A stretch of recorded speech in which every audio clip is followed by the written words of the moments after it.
Alright guys, a quick one. Here, I'll detail how to turn on or turn off dual control on iPhone.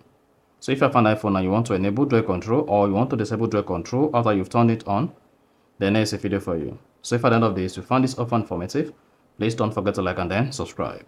Now to turn on or turn off dual control on iPhone, all you need to do is go ahead and open the settings app on your iPhone. Scroll down, locate and click on accessibility.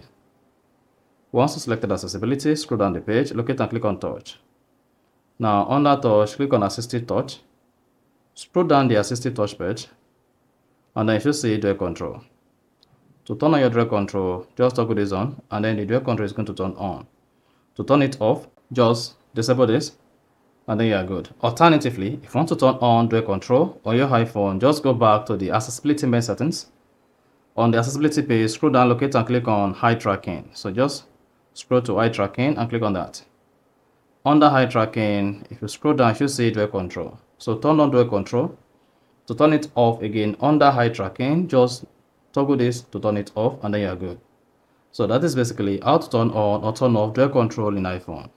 So if you found this offer informative, please don't forget to like and then subscribe.